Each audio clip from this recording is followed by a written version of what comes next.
What's up, my collecting brothers and sisters? DK here with Collector's Impact, and today we are going to learn how to play MetaZoo. So, of course, this is the new card game that's been taking the world by storm, and I've been doing a little brushing up on the rules here in hopes of sharing them with you so that we can all get more proficient at this game. And, well, first off, so that we can learn how to play the game and then grow with our proficiency from there. So, since this is going to be a long video as we're going to go over all of the rules, I'm going to try to keep it fun, but you know, rules are never always super fun, but we'll try, that's for sure.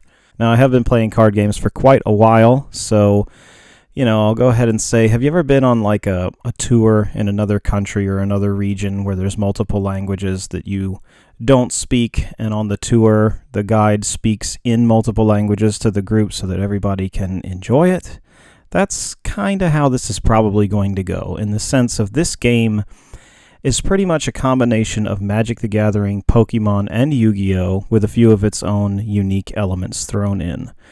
So with that, I'll probably use some interchangeable terminology from those games, but I will keep the actual terminology from MetaZoo at the front and center. Just wanted to give that disclaimer or, you know, something that you might enjoy if you've played any of those games. Alright, so let's go ahead and start jumping into it. So, let's start with the essentials. So this is the stuff that you absolutely need to know in order to play the game. So we'll start with your deck size. Now, yes, I said deck size. So, of course, most card games either do 40 or 60 cards. This card game is no exception. The minimum deck size is 40 cards. The maximum deck size, and I quote, "There is no maximum size, but you must be able to shuffle your entire deck with 2 hands and within a 2-minute period." Yeah, even though it says that, guys, let's be real. Don't build like a 300 card deck or a 700 card deck or whatever it is and carry it around in a freaking 2-row box. People will hate you. They will be like, this fucking guy, this is some shit. You know, you don't want them to say that. So just be reasonable and build a 40 or 60 card deck. Usually those are pretty balanced. Of course, you can take it to 80 or 90 or something like that, but none of this freaking 300 card deck nonsense. Yeah, that would at least be my 2 cents. You do you, but that's my 2 cents. All right, and probably most importantly here for the essentials is how the heck do you win this game? So you're a caster. You're playing the role of a caster, which, if you've ever played Magic the Gathering, it's like playing the role of a planeswalker, or way back in the day, a wizard. You're just a wizard. You're a wizard, Harry. I don't give a f***, you fat, hairy I'm not a f***ing wizard! So you just, in this game, you're playing the role of a caster, and you start with 1,000 life points, as do your opponents. So everybody's got 1,000 life points, and the objective is to beat the heck out of each other until one of you or multiples of you are 0, and there's one person remaining who can be the victor. So very, very basic stuff. The fun part about this game, unlike a lot of other games, is if you run out of cards in the deck, there is no decking. So there's none of that. So that's good. You have to beat the out of each other. All right, next we're going to cover some basic terminology here. This game, for whatever reason, is all about its terminology. I personally am not a huge favor of using other words for simple things such as cards and drawing and hand. I like those particular words as they are universal across all card games, but this game takes it upon itself to rename those basic components of a card game into their own thing. So your deck, which is fine to name, is a spell book rather than a library or anything like that. It's called a spell book. Your hand is called the chapter. The cards are called pages, and when you draw a card, it's called bookmarking, which, yeah, I'm going to complain about that too. Bookmarking, when you're reading a book, you put the bookmark in, fold it up, put it on the shelf. I would think of that more like scrying in Magic, but I guess they couldn't call it scrying. Anyway, drawing a card is called bookmarking instead of like turning the page or just drawing. So keep that in mind, because that actually did confuse me. I'll just throw that out there. I was like, bookmark, what the hell? All right, and moving on to the card types. This game so far has 5 card types. So let's go ahead and look at each one really quick in detail and go over that. So the first one here is the Beastie card, which it's just like a creature or a monster or anything like that. This is your little combatant that goes out into the battlefield. So for this example, we're looking at the Killer Clown. And right away you can notice a few interesting things on here. So in this particular game, there's a number that says, X number per spell book. So in this case, we have 6. You're allowed to run 6 of these in your deck. And each card has a different number there. So it's really cool. So most card games are restricted to, say, 3 or 4 copies or just 1 copy of a certain card. This one, depending on the card, it's structured differently. So that's pretty cool. And then up here in the upper right-hand corner, you have your casting cost, and that is, well, I'm not sure what the official title, but I'm just going to say it's casting cost. We know what it is, you guys. That's how you pay for it. So you've got 1, and then this symbol here. This symbol is for Darkness Aura, so it costs 1 Darkness Aura to summon this card. And then if you look down here, of course, you have the card's effects and everything. We're all familiar with that. This is its attack, Balloon Pop, 10 damage. Balloon Pop gains plus 10 damage for every inflated balloon in the room. So right there is one commentary that I want to make about this particular game so far. If you have ever played with the cards in Magic, unglued, unhinged, unstable, think of that as this game. It seems to be heavily inspired by the unsets from Magic the Gathering. So if you're familiar with that, which is basically where you use things outside of the typical rule set of Magic the Gathering to play the game. So things like there's a card, tear up this card and throw it on the field and it'll destroy X number permanents. Like, I doubt that they put that kind of stuff in here, but or stand up and do the hokey pokey and the Knight of the hokey pokey gets +2/+2, stuff like that. That is basically what this entire game is like. It's very goofy. It's very fun. It's meant to just have a good time. I don't think that it's meant to be taken super seriously, as you can tell by the Killer Clown here. And if you have some balloons, he's going to be strong as hell. So if you walk around looking like a fool with some balloons like tied to your wrist or whatever, just walking around like a clown selling balloons out at the carnival or whatever, then this card's going to be super powerful, but you're also going to look like a fool. So to each their own, It's supposed to be lighthearted and fun. All right, so I think we got the gist of that. So I'll go ahead and move into the Book of Shadows. This is an artifact card. So that's your other type. You've got artifact. It's got the same kind of thing. You've got the 5 per spell book. You've got the 3 casting cost, 3 Darkness Aura casting cost. You got your body of text. And, this stays out on the field just like any other sort of permanent in Magic or whatnot. You put it out on the field and it stays there until it's destroyed. Then you've got your spell cards. Now these cards are meant to be like a one and done kind of thing. They do not go on the field. They go straight into the graveyard or the equivalent of the graveyard, which in this case is called the cemetery.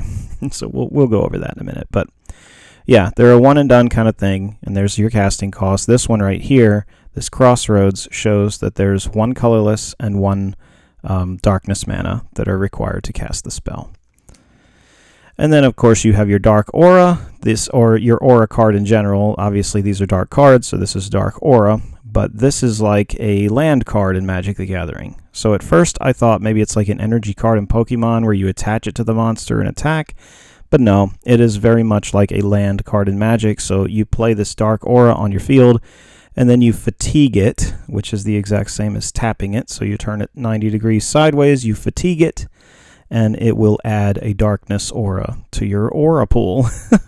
And that's how you cast. And then the last card here is, the example card here is Nighttime, and this is a field condition and or 4th wall card. I'm not sure the official name of it, you guys, but it goes into the 4th wall zone, and it is... it basically puts a condition on the field, and it's a permanent until it's destroyed or removed or whatever. So you've got Nighttime, and here's the symbol in the upper right-hand corner. You can see this crescent moon. If you have cards with 4th wall abilities that show a crescent moon, that's where this would come into play, and we'll get into that as we go along. All right, guys, that is the essentials. That's pretty much what you need to know to have in your head as your essentials for this game. Now let's go ahead and dive deeper into the actual rule set. And just as a fun note here, this right here is the MetaZoo rulebook, and you can get it in the spell books or the pre-constructed decks, or any number of products other than the booster box. It doesn't come with it in the box, but it's in pretty much everything else. And I'm sure you can find them online too. All right, so you may need an energy drink, you may need some coffee, do what you got to do, get up, do some jumping jacks, because we're about to dive into the freaking rules hardcore, and we'll start with the general rules. All right, so basically you shuffle up your deck, and then you draw 7 cards, which they put it as you build your hand, your chapter, by bookmarking 7 pages from the top of your spell book. You see how, yeah. So you bookmark 7 pages, and then you got a chapter. If you don't like your chapter, then you can mulligan. So it's just like in Magic or many other games. You just shuffle up, and you draw 1 less card and mulligan. Just like Magic, you can do this as many times as you want until you're satisfied with your hand. At the start of every turn, you draw a card, or you bookmark 1 page from the top of your spellbook and awaken all of your fatigued pages. So this is one of those things, like if you haven't played Magic the Gathering, it's a little bit more complicated to understand. But if you have played Magic the Gathering, it just means you untap and draw a card. So anything that is fatigued, you turn it right side up to be used again, and you draw a card. At that point, once everything is untapped, then you move on to your main phase, and you can contract aura pages. So that's kind of strange. The word place is replaced by contract. So in contract, everything that you place and or play is contracted. So you contract your aura pages into the arena and fatigue them to play beasties, artifacts, potions, spells, and other things, And then you can only contract 1 aura page at the beginning of each of your turns, unless you have a page that specifies otherwise. Don't forget to contract your aura if you can. So after you untap, i.e. awaken your cards, then you play your aura card. And then, so then after that, and you start playing stuff, pages stay where they are played. You may not move any cards in the arena unless a rule or a page effect specifically allows it. So again, keeping in line with that whole unglued kind of stuff. Once it's out there, you can't move it around. Let me just say, because there are card conditions that are dependent upon its location and upon the location of other things in the room and even outside of the house, and even you within a vicinity of a 5-mile radius of things like a river or, a volcano or whatever. So it gets ridiculous, guys. Let's be real.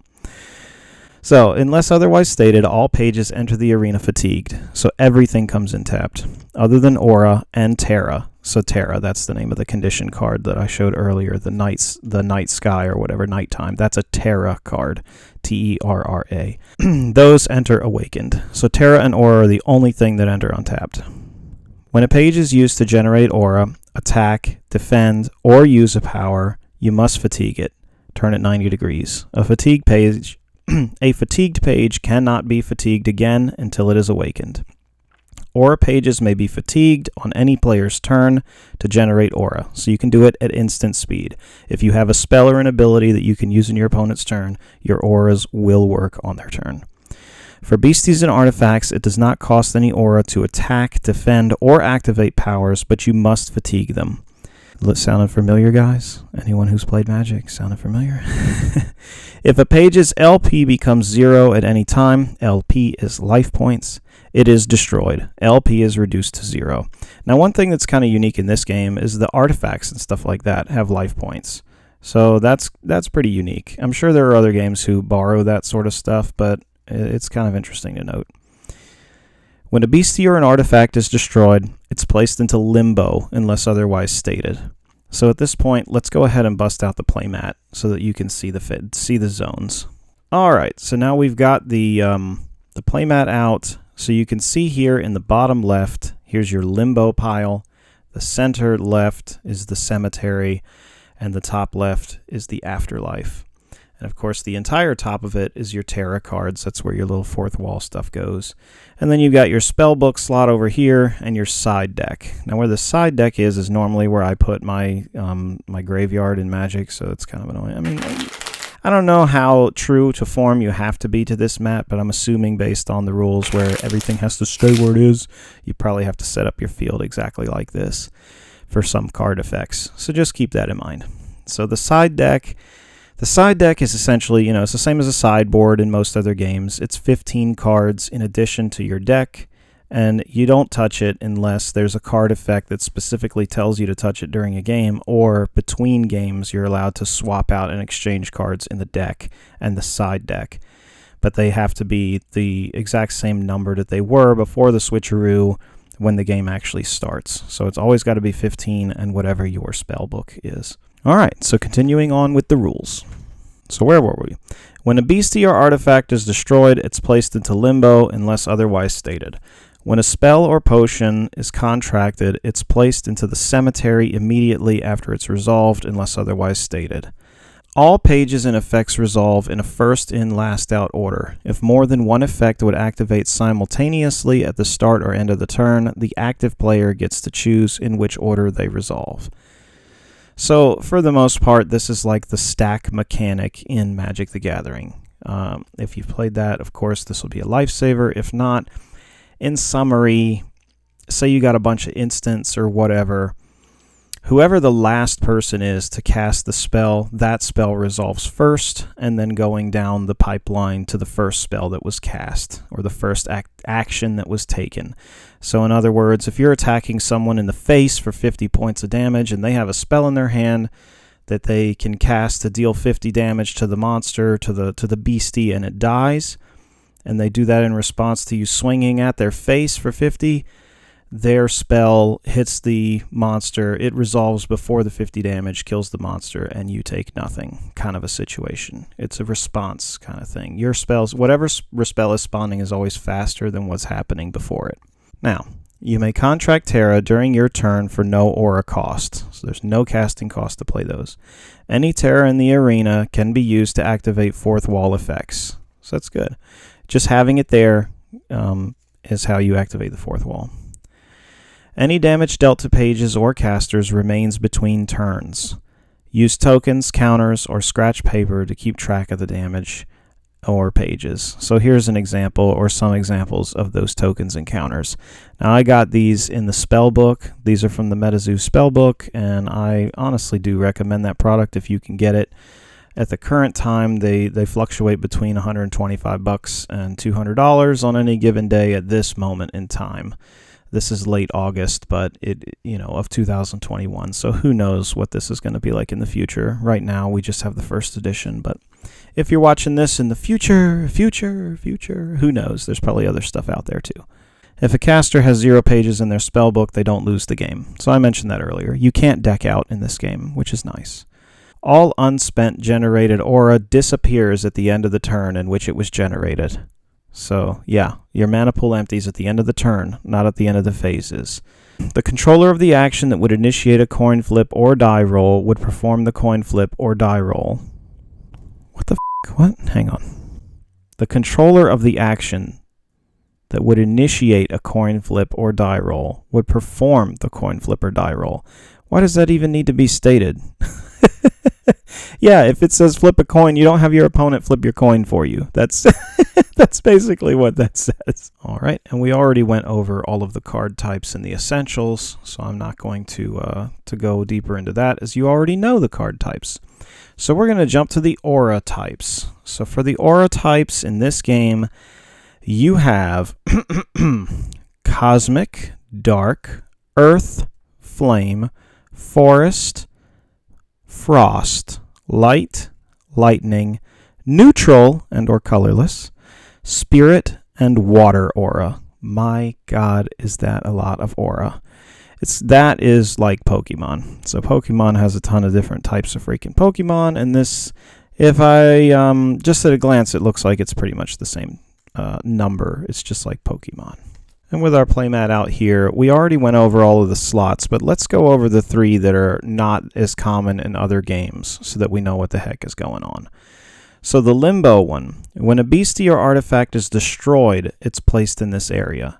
So you would think that it would go to the cemetery, but nope, it goes and hangs around in Limbo. Yeah, it must be Catholic, so it's hanging around in Limbo. So But the cemetery is for when a spell or a potion is contracted.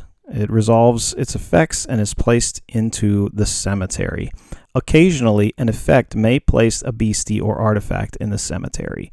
So the cemetery is made specifically for spells and potions, and on occasion the others. So personally, I don't know why it's called a cemetery, because you don't just bury spells. You know what I mean? I don't know. I'm I'm beating up a little bit on the terminology, but only because it's kind of confusing. I mean, I don't know if I'm alone there. Maybe I am. I'm loving the game. I'm not hating on the game. I'm just I am hating on the terminology a little bit. And the afterlife, pages that are only placed in the afterlife under special conditions. The afterlife is essentially the same as the removed from game zone, or expelled, or whatever the heck you'd want to call from Magic, where you can't touch it anymore. If it's in the afterlife, it's gone. It's donezo. There are rare exceptions to that, but yeah, if it's in the afterlife, it's out of the game. And then the arena itself, the battlefield, the arena, is where everything that you actually play that stays on the field goes. So beasties, artifacts, trap cards, which we didn't go over, that's just a type of spell.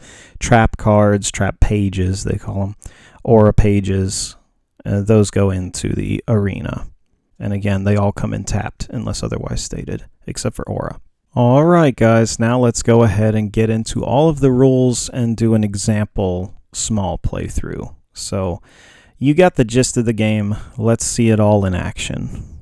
So one thing that I'll note is that unlike Magic the Gathering, there doesn't seem to be designated phases in the turn yet. I'm not sure if that's kind of an oversight. I'm going to assume that they're probably going to add that in the future just because it makes sense from a game design perspective. But for right now, there's no names for the phases. So what you've got, so here's your turn at a glance. You bookmark a page from the top of your spell book and put it into your hand. Awaken all of your pages, unless they have been fatigued by an attack, power, or effect that prevents the pages from being awakened at the start of the turn. Do any of the following actions in any order. So that's all part of Phase 1, which is simply titled Phase 1 with a number 1, so it doesn't have a name. So Phase 2, do any of the following actions in any order. Okay, so you can play an aura at any time during Phase 2. You contract your aura page into the arena. You can contract a Terra page, no limits. You can contract your trap pages, no limits. Contract a page from the chapter into the arena, no limits. Use powers, no limits. Move a face down or trap page, no limits. So you can move a face down trap page around. Declare an attack and resolve combat, no limit. And then you end the turn. Boom. So what I'm going to do now, just for the sake of saving time and being simplistic, is I think that this really does explain the gist of the game, how the phases work, how it's going to play out. But the thing that we really need to answer at this point is the combat phase. So I'm going to jump into the combat phase, and we're going to discuss it. 3, 2, 1. All right, so I hope you guys like the field here. We've got out a black cat and a Salem's witch living in suburbia, apparently, on our side. The suburbs is shared. That's a Terra card. And on the opponent's side, we have 2 white Tangs. I call them Momos. They're Aang's little Momos. And a face-down trap card, just to use as the example for this combat phase. Here is combat in a nutshell. The first thing that you want to do as the attacker, which we're going to be using this black cat as the attacker, so you want to choose where you want to swing at. So as the attacker, you have the option to swing directly at the opponent's face, or you can target a specific beastie or a face-down trap card that's not under another target. So if it's a free agent trap card just kind of floating around out there, you can attack it directly. But for the example of this one, of this particular how battle phase works, I'm just going to do like you would do in Magic, and we're going to swing at the dome of the opponent. So let's pick up the black cat right quick and actually see what it does.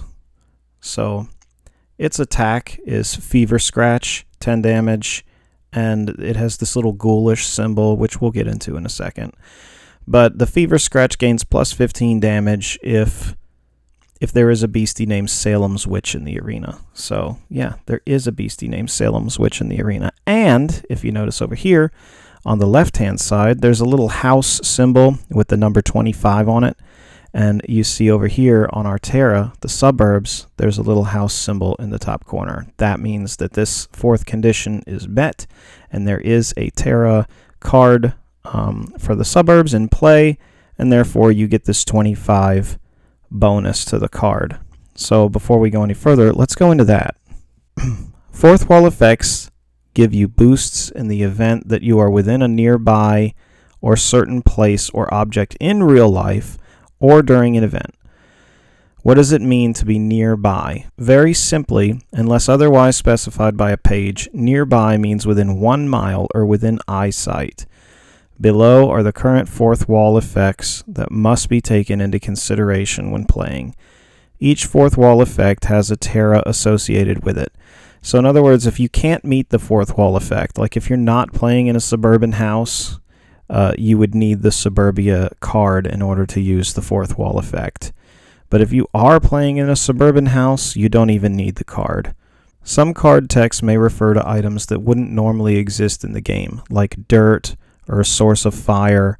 Text that interacts with anything outside of the game is considered a fourth wall effect. Certain physical objects or items that trigger fourth wall effects can have somewhat ambiguous definitions. For instance, a train that forces Pope Lick Monster to retreat back to its caster's chapter doesn't have to be a real life-size train.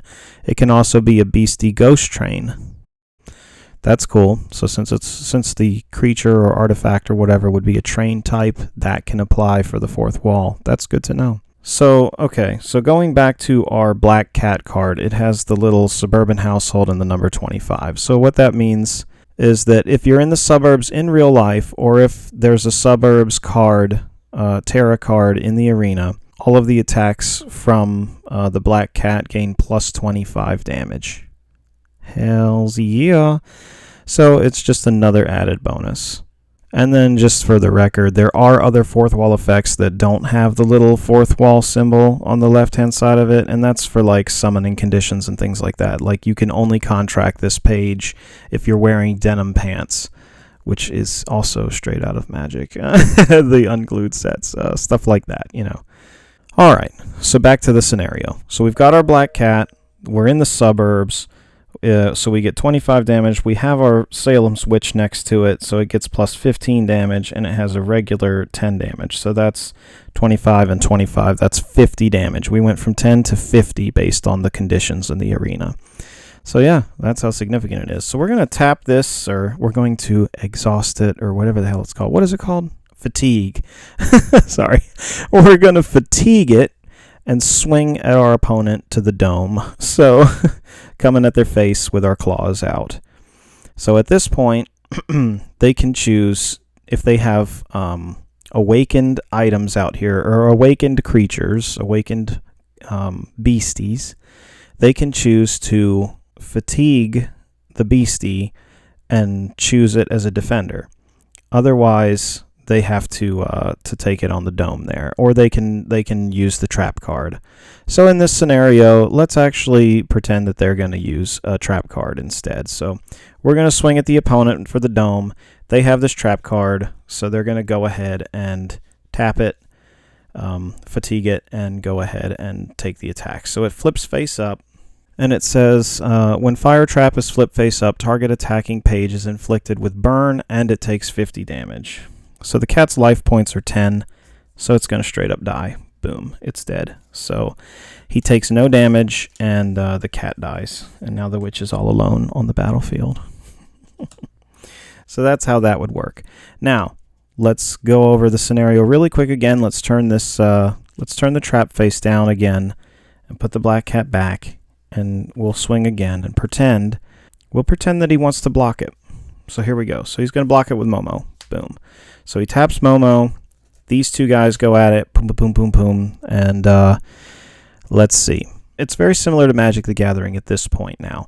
So there's the defense, of course, is the life points. So Of course, with the black cat being the aggressor here, it's going to hit for 50 life points. Boom. So here's 50 life points are reduced on this. It's got 10 HP left, 10 LP. Sorry, guys. 10 LP left. So since Momo survived, he's going to go ahead and slash back at the cat. So he's going to do 25 damage to the cat and kill it. So the cat's going to die in all of these scenarios because it's so damn weak. But he significantly weakened Momo. Yeah. So there you go. That's how that works. So then in the next scenario, we'll just bring the cat back for the final scenario. We're swinging at the face again. We'll say they're at 1,000 life points, and they don't give a crap. And they're just like, I'll just take it. I don't want to block. I don't want to do anything. So I'll just take it to the face. Boom. They take 50 damage to the dome. Then on their turn, when it's their turn to attack, they can go ahead and, since this one is fatigued, they can attack it directly. And I guess at that point, you can't, like, I could block with the witch if I wanted to. Or this guy's just going to die. That's just how it is. It's just so weak it's going to die. But as a general rule, I think you get it. That's how the combat works. So the most important thing to note is that. So if you have, so if the black cat hits the Momo and it doesn't kill it, the Momo does get a retaliatory strike. And if Momo has first strike, then Momo will just straight up kill the black cat. So you obviously wouldn't want to attack in a scenario like that. You know what I mean? The last thing to really mention here is if the black cat, say that Momo has only 10 HP remaining, 10 life points remaining, and the black cat hits Momo directly, that's a difference of 40 life points in total from the attack. So the black cat has a 50 attack power. It hits Momo, does 10 damage, kills Momo. It does have trample. I don't know what you'd call it in this game, but from Magic it's called trample. But the life point damage rolls over to the opponent. So yeah, so Momo would die for 10, and then the remaining 40 would hit the opponent in the dome. So we're definitely coming up pretty strong on time here, so I think I am going to start wrapping it up. Those are the general rules that will absolutely get you into playing the game. And understanding the basic concepts of the game and being able to construct a deck and everything based off of these rules. There are additional rules that are within the rulebook, so I would highly recommend getting them.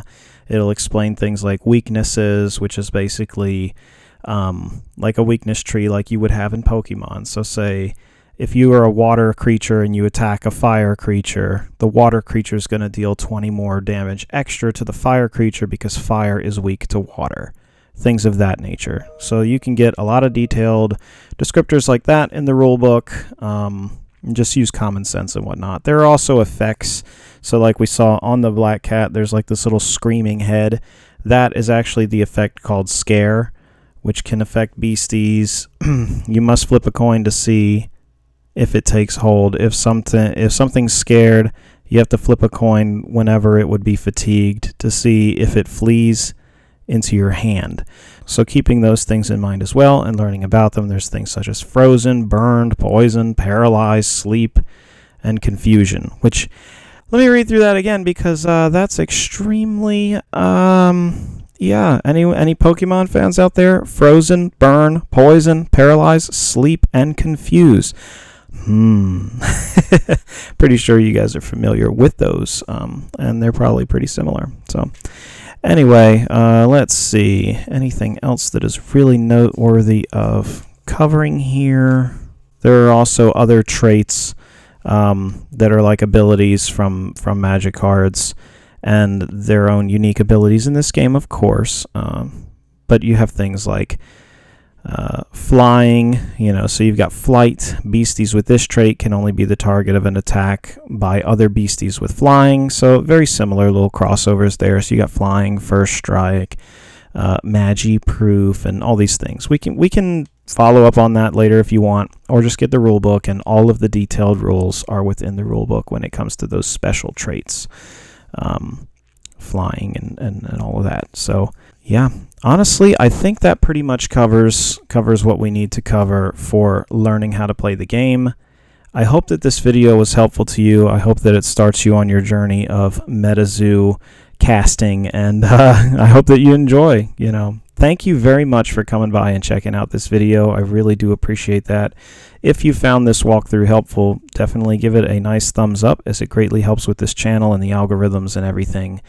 And if you want to see more content like this in the future, as well as, of course, seeing things like card grading submissions and reveals and market updates and other MetaZoo product opening, as well as Magic the Gathering, Pokemon, probably eventually some Yu-Gi-Oh!, and, of course, Marvel and DC cards, which I have on the channel, as well as other random cards. I'm a random card collector, you guys. I just love it. I can't get enough. So if you're into that sort of thing, definitely subscribe to The Collector's Impact and be one of those collectors out there that makes an impact in this world.